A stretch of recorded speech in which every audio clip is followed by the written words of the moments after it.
Awesome. Came out tonight. The great coaching plan, and then shots at the beginning weren't falling, but we stuck with what we knew, and things were a little shaky defensively. But I feel like coming out of the second half, we really dug in. Defensively, we got out and ran in transition and started playing our kind of basketball and didn't let them dictate what we did. And after that, we really got rolling, and we locked into the game plan that was given to us, and shots started falling. So, yeah. Does anyone have any questions? Dallin, do you feel like the team is better in making those adjustments quicker, or at least feel more comfortable with those adjustments as you get further along in the season, you know each other better? Yeah, I feel like we've taken some big strides. I feel like there's still a lot of room to grow. Coach has talked to us about a couple things that really we need to lock in on and need to sink in, our three-point defense, things like that we really need to come together and focus on. But I would say, and Coach has said this throughout the season, that we're a really good team at, learning what we need to do better and really making an effort to get better at that thing. And so hopefully we can learn from today and then apply what we learn next game. You talked about shots not falling at the beginning of the game. How nice is it to have someone like Foose down in the paint that you can pass the ball to and he can get a bucket for you guys when you really need it? Oh, it's a dream come true for a point guard, I'll tell you that. Foose is an incredible player. He's always going to make the right play down there. He's very unselfish. And so just to know that when we can get it to him in his spot, he's going to be able to score. It's really good for our team because, we can shoot the ball really well. We've shown flashes of that. But when we get in those tough spells, it's amazing to know, we've got an All-American player down there in the post that we can give it to, and he can score it. So we're really grateful. I'm super grateful to have Foose on my team. Dallin, how did you guys remain focused, knowing a team like Lindenwood might not always be on paper up to the expectations, to not overlook a game like this right before conference play? Coach has talked about how this game is a great teacher. Sometimes it teaches brutal lessons, and I feel like we've had a few brutal lessons so far this season. So we've learned from them. We showed that tonight.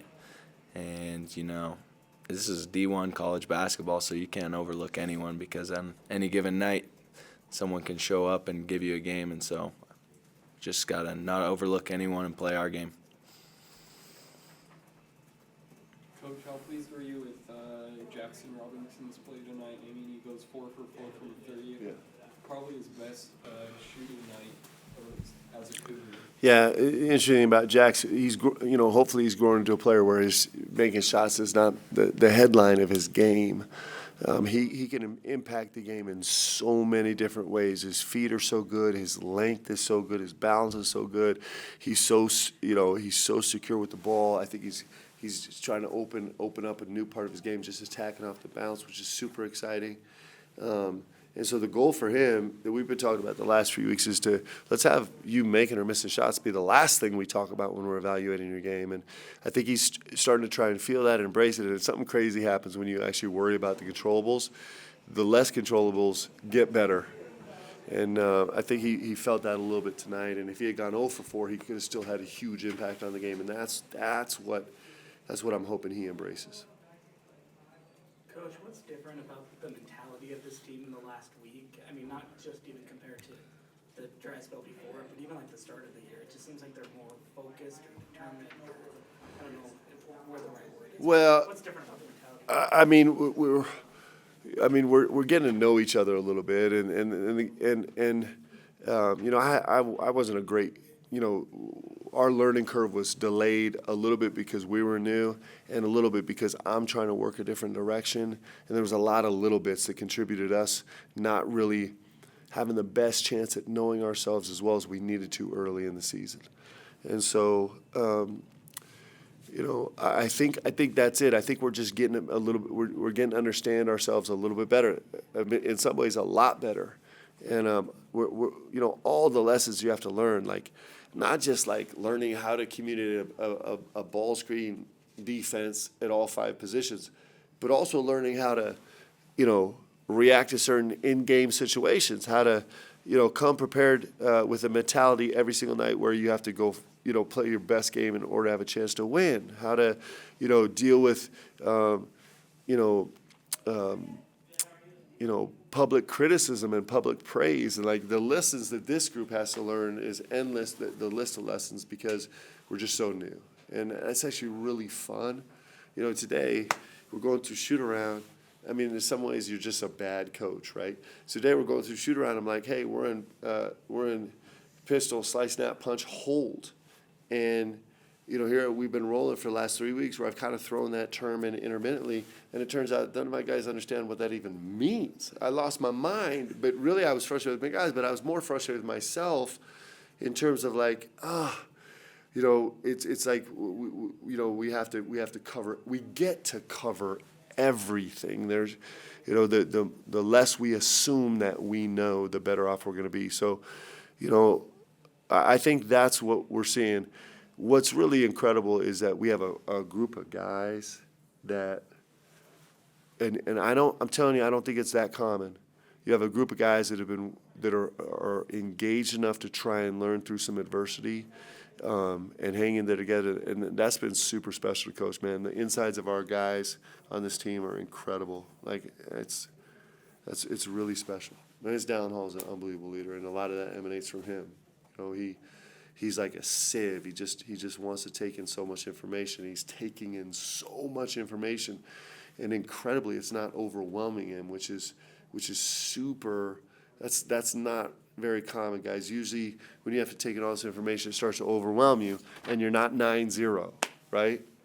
And so he's super impressive. 2 more questions. How does a team like Weber State with 3 or 4 wins go into Logan and beat Utah State? I think they're getting to know themselves too. I think their confidence building. I think they had 1-2 straight going into the game, and then I think they, they got down significantly early, and they did an unbelievable job coming out in the second half and being like, we're here to fight. We're going to come fight and play, and sometimes that's not easy. I mean, they had a little bit of a shaky start to the season, but they have very, very versatile players. They have kind of 1 through 4.5 that can do everything on the floor. Maybe their best playmaker, their most versatile player is their 3 or 4, whichever way you want to put him as a position. He's been there for a couple years. He's a veteran guy, and he can basically do everything on the court. And they have some transfers that came in and can really create power play issues. So they're a good team. They're a dangerous team. I expect them to get better and better. And they're going to come in here full of confidence, man. This is going to be all-out war. We know how these in-state games are. So this is super exciting. It's another opportunity for us to see if we can grow, and it's going to be a big challenge. Last question. Coach. I was going to say, Dallin, a light question. Any more impressions you've been working on as of late? Not really having time to work on any lately. Oh, no, 9-0. He might be working on a Magic Johnson impression. You know what I'm saying? That's right. That might be a Magic Johnson impression. Yeah, that's I don't know if true. that's going to get you 3 million views like the other one. What was that thing you did? The Korg one. The yeah. Korg, yeah, I don't know what that is, but it killed, man. We'll give Ron one last question. Coach, you guys had 24 assists on 35 made baskets. Now you're starting to just see, not on paper, but on the court now, the team is evolving as we coming back to the turnovers. Yeah. Starting to go down. What do you contribute that to? It's like I said, a lot of our slowness to learn this was my fault, right? It just, as a program, we're trying to approach the game a little bit different. We knew that it would have a way lower floor, but we believe that it's got a way higher ceiling in time, and to get to a higher ceiling than we've been the last 3 years, like that's really, really high. I mean, we've been a top 25 team for the last 3 years. So, we know that there's going to be growing pains, and we're walking forward in faith, really believing that we are going to, that this is going to work. And we're kind of seeing, it's interesting, we're kind of starting to see some signs that are super hopeful, like, oh, man, I think we're a little more difficult scout. I think guys are feeling a little more creative. I think guys are feeling empowered to think a little bit more. There's areas where we're still a million miles behind where we would have been if we had dictated more, but I think there's a lot of hope that our guys are picking this up. So I'm super encouraged that, and, you know, the 24 assists, you know, we had 3 or 4 like highlight film plays with these guys moving the ball where we just missed shots also. And so, you know, I'm pleased with that number. I'm more pleased with the mentality that our guys are walking into the game with, where they're saying, hey, let's be creative together. Let's be creative together and make this look really special as a team. So hopefully we keep going in that direction. Thanks, guys. Thank you, guys. Good job. Thanks.